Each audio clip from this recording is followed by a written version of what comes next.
Assalamualaikum warahmatullahi wabarakatuh. Alhamdulillahirabbil alamin. Saudara-saudaraku di dunia maya yang kami hormati, ada cerita menarik dari Rasulullah SAW, bahwasanya Rasulullah pernah bergulat dengan seorang sahabat. Namun sebelumnya akan kujelaskan, gulat disebut sebagai olahraga tertua di dunia yang pernah dikompetisikan. Olahraga gulat telah muncul di lukisan-lukisan Mesir kuno yang berusia sekitar 5.000 tahun yang lalu. Konon gulat sudah menjadi mata pelajaran di Tiongkok sejak 2050 sebelum Masehi. Makanya tidak heran dalam adegan kolosal para kesatria sering adu tanding bergulat untuk menunjukkan kehebatan mereka. Olahraga ini juga cukup populer juga di masa-masa Islam.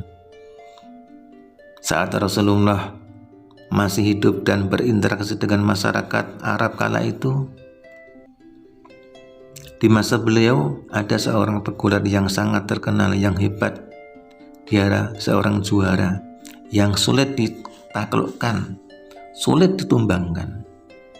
Tidak ada seorang pun yang berhasil mengalahkannya dan menjatuhkannya dalam ilmu pergulatan. Dia adalah Rukhonah bin Abdul Yazid bin Hisham bin Abdul Muthalib bin Abdul Manaf al-Muthalibi. Ia adalah seorang pemimpin Arab yang terkenal dengan kekuatannya. Walaupun badannya kekar dan besar, Rukhonah tetap lincah bergulat dan berkuda. Rukhonah adalah seorang laki-laki yang kuat, yang tangguh. Ia masih dalam kemusyrikan di awal-awal datangnya risalah kenabian Muhammad SAW. Ia sangat tenar sebagai seorang pegulat yang hebat. Tak ada seorang pun yang mampu menguncinya. Tak ada seorang pun yang mampu menjatuhkannya di dalam ilmu pergulatan. Postur tubuh dan perawakannya yang besar tampak begitu jelas, terlihat mencolok dibanding dengan orang-orang di sekitarnya. Ototnya yang kekar tidak menghalangi Rasulullah SAW untuk membuka hatinya tentang kebenaran Islam.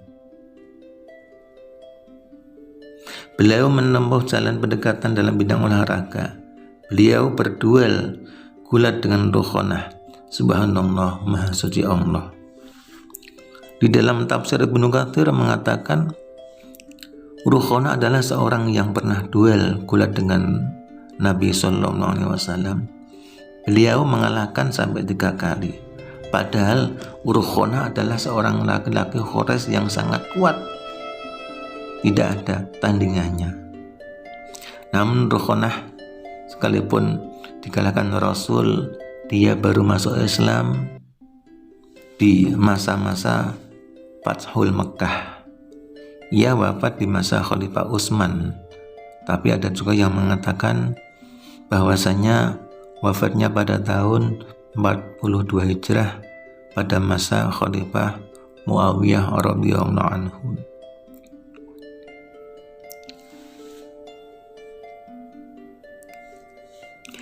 Ibnu Ishaq mengatakan, Abu Ishaq bin Yasar pernah berkata kepadaku, Rukhonah bin Abdul Yazid bin Hisham bin Abdul Muthalib bin Abdul Manaf adalah seorang Quraisy yang paling kuat. Suatu hari ia bersama Rasulullah SAW di suatu kampung Mekah. Rasulullah berkata kepada Rukhonah, "Wahai Rukhonah, apa engkau tidak mau bertakwa pada Allah dan menerima ajakan dakwahku?" Kemudian Rukhonah menjawab, "Ya, seandainya aku mengetahui apa yang engkau serukan itu adalah suatu kebenaran, pasti aku akan mengikutimu." Rasulullah kemudian menimpali, "Kamu kan seorang pegulat yang hebat. Tak ada yang mengalahkan pada musuh-musuhmu. Sulit kau dikalahkan.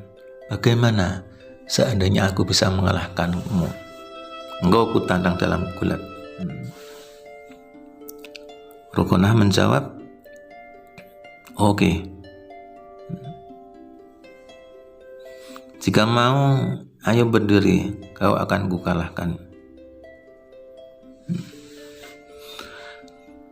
Ruqanah pun akhirnya menyambut tantangan itu. Keduanya saling bergulat dengan hebatnya. Rasulullah menyergapnya dan berhasil menjatuhkannya. Akhirnya Ruqanah bersungkur, tak berdaya. Sekalipun Ruqanah terjatuh dan tak berdaya, namun dia masih penasaran. Dia mengajak duel Rasulullah sebab kalanya itu untuk kedua kalinya. Akhirnya duel lagi, Ruqanah kalah lagi. Sampai ketiga kalinya Ruqanah merasa tak mampu bisa mengimbangi Rasul, tak bisa menjatuhkannya. Akhirnya dia berkata, "Hei Muhammad, kamu itu luar biasa. Kamu bisa mengalahkannya aku. Padahal aku belum pernah ada orang yang sanggup mengalahkanku sebelum ini." Kemudian Rasul bersabda, yang lebih luar biasa dari ini pun aku tunjukkan jika kamu itu mau mengikuti aku dan mengikuti agamaku. Apa itu? Tunjukkan coba. Kemudian Rasul pun menjawab, pohon yang di depanmu itu akan kupanggil ke depanku. Dia akan datang kepadaku. Coba panggil kalau kamu bisa. Akhirnya Rasul pun datang memanggil pohon itu. Hei pohon, sini, mendekatlah kepadaku. Sehingga pohon itu pun mendekat dengan seketika. Setelah mendekat pada Rasul, akhirnya Rasul berkata lagi, sekarang kembali ke tempatmu. Akhirnya pohon itu pun kembali pada tempatnya. Saudara-saudaraku yang kami hormati, Ruqanah dengan kekalahan di gulatnya itu dan melihat kemampuan Rasul yang hebat bisa memanggil pohonnya yang seperti tidak mungkin itu, tapi kenyataannya mau mendekati Rasulullah. Akhirnya Ruqanah mengakui kekalahannya, tapi dia belum mau beriman pada Rasulullah dan mengikuti ajarannya. Dia kembali pada kaumnya, bercerita bahwasanya mengatakan, wahai kaumku, wahai anak Abdul Manaf, Muhammad telah menyihirku, telah menyihir aku dikalahkan. Aku belum pernah melihat sihir yang begitu hebat yang melebihi darinya. Itulah pada saat itu kemudian otomatis Ruqanah belum bisa menerima keimanan Rasulullah SAW. Dalam riwayat Baladhuri disebutkan bahwasanya Ruqanah yang menantang Rasulullah di dalam bergulat. Ia dikabarkan tentang Nabi, lalu Ruqanah menemui beliau di salah satu bukit di Mekah. Ruqanah mengatakan, wahai saudaraku, karena sama-sama Bani Abdul Manaf telah sampai kabar tentangmu kepadaku. Aku tidak mengenal engkau itu seorang pembohong. Tapi jika engkau sanggup mengalahkan aku dalam gulat, maka aku yakin engkau orang yang benar.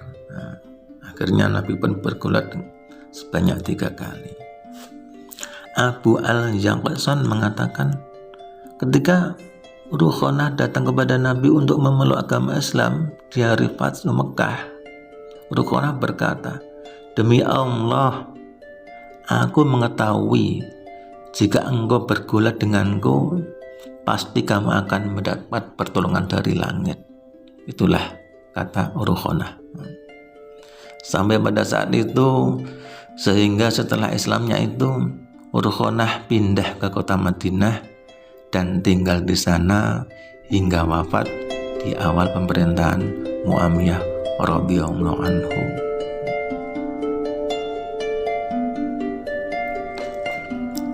Selain bergulat dengan Ruqanah, Nabi pun juga pernah berduel dengan orang-orang selain Ruqanah. Di antaranya adalah anak dari Dukhonah sendiri, namanya Abu Yazid bin Dukhonah.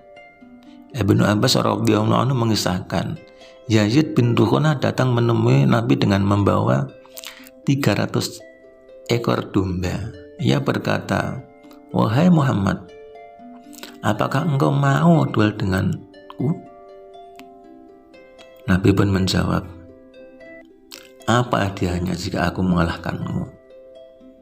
Kemudian Yazid pun menjawab, "Jika kau bisa mengalahkan aku, 100 domba ini akan kuberikan kepadamu."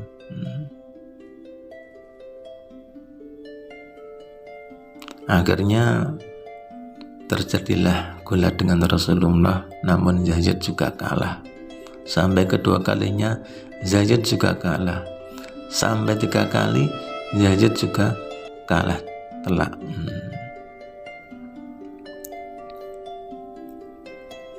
Setelah sampai 3 kali Yazid kalah dengan Rasulullah, akhirnya dia berkata, "Wahai Muhammad, sebelumnya tidak ada yang mampu membuat perutku menempel dengan tanah kecuali dirimu, dan tidak ada yang paling aku benci pula selain dirimu juga. Namun sekarang ini aku bersaksi dan mengakui sepenuh hati bahwasanya tidak ada Tuhan yang berhak disembah kecuali hanya Allah semata. Dan engkau memang utusan Allah." Dengan keadaan itu otomatis sekalipun Rasulullah itu menang dengan Yazid, dia pun tidak menerima hadiah dari Yazid itu sendiri. Kambing-kambing yang dijanjikan untuk hadiah itu diserahkan langsung pada Yazid bin Dukhonah, sehingga Yazid bin Dukhonah Islam bertambah mantap pada Rasulullah SAW. Saudara-saudaraku yang kami hormati, dalam kisah tadi menjelaskan berbagai macam kebaikan dari Rasulullah SAW. Ia Rasulullah seorang yang maha hebat, bisa mengalahkan kaumnya yang paling hebat. Namun di situ dakwah Rasul itu semata-mata bukan untuk tujuan duniawi, tapi hanya urusan ukhrawi. Jadi bisa dipetik suatu iktibar. Pertama, metode dakwah Rasulullah yang variatif. Beliau berdakwah, berceramah. Beliau berdakwah dengan cara bersedekah juga, dengan akhlak yang mulia, dengan pendekatan kultural, sampai pendekatan dalam bidang olahraga. Namun pendekatan dakwah beliau tidak menerobos sesuatu yang dilarang Allah Subhanahu wa Ta'ala. Kedua, tidaklah menginginkan harta dunia dari hasil duelnya dengan Dukhonah dan anaknya, tetapi beliau hanya menginginkan hidayah dari kaumnya. Ketiga, betapapun orang-orang musyrik sombong dalam menolak Islam, Rasulullah tidak pernah menyerah dalam mendakwai mereka. Fitrah mereka tetap ingin keluar dari gelapnya kesyirikan. Keempat, terkadang seseorang malu menerima dakwah dengan metode ceramah, namun ia akan mengakui keunggulan dan kebenaran yang dibawa orang lain. Apabila bisa mengalahkan dalam bidang yang ia geluti, orang itu terkadang seseorang lebih menerima orang yang seprofesi dengan ketika mendakwahinya. Dosen dengan dosen, pegawai pabrik dengan pegawai pabrik, mantan artis terkadang juga mantan artis, dan lain-lain. Kelima, meskipun orang-orang musyrik selalu sombong dan kasar terhadap Rasul, namun beliau Rasul tetap berlaku ramah, sehingga mereka tidak segan mengajukan pertanyaan, bahkan mengajak adu gulat sekalipun. Alhamdulillahirabbil alamin. Semoga dari histori cerita ini tentang sejarah pergulatan Rasulullah SAW dalam ilmu dakwah membawa iktibar yang menarik, membawa suatu yang bagus untuk kita semuanya. Insyaallah menguatkan keimanan kita pada Allah Subhanahu wa Ta'ala dan tambah mahabbah kita pada Rasulullah SAW, sehingga kita kategori orang yang mendapatkan ridho